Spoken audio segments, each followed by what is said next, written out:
Ils ont fourré un voile sur la tour Eiffel. Ah oui, c'est. Ah, vous restez sans voix, vous. Oui, je reste sans voix. Le symbole est quand même. Je crois que c'était un fake. Parce que, oui, décidément, on a maintenant, on a. Ouais.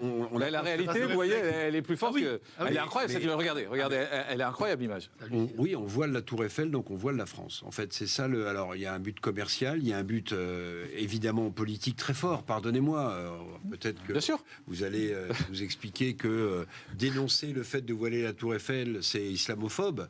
Mais là, pour le coup, si vous voulez, je me demande jusqu'où certaines marques et certaines convictions vont aller. Imaginez. Et puis le message politique qui est écrit au-dessus, c'est en fait le gouvernement il contre notre arrivée, c'est-à-dire en gros nous on est en train d'avancer, on va vous aider et le gouvernement il contre ça. Donc en fait vous alimentez le fait que l'État lui-même serait islamophobe en refusant, et enfin moi je trouve ça absolument effrayant. Et vous savez, imaginez dans un autre pays, dans un pays arabe musulman, qu'on prenne un monument emblématique du pays, et qu'on y mette une auréole ou une kippa ou une croix des colombes catholique, protestantes.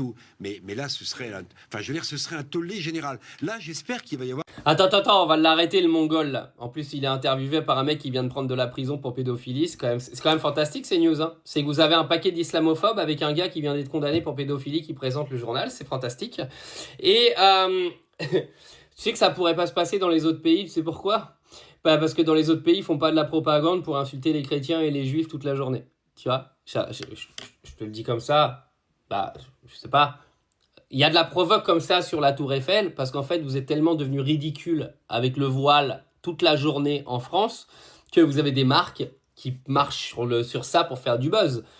Et comme tu dis, ils feraient pas ça autre part, mais tout simplement parce qu'en fait, les pays d'à côté, vous allez aux Émirats arabes, vous allez au Qatar, vous allez en Arabie Saoudite, ils passent pas leur journée sur des journaux de télévision et des émissions de télé à insulter les religions d'à côté.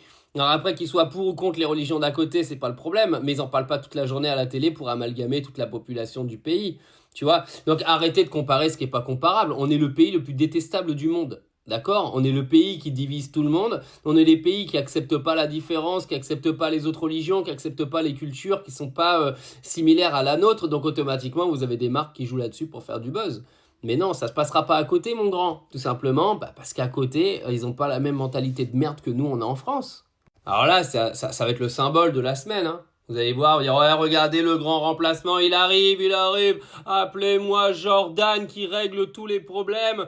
On a une marque qui a foutu un voile. Alors déjà que le voile, il est interdit dans le sport, alors il est également interdit sur les monuments, voyons. Mais en fait, à tous les jours, son grand remède, hein, c'est quand même incroyable. Tous les jours, il se passe un truc. Enfin, c'est fantastique, hein, c'est un beau pays, moi j'adore.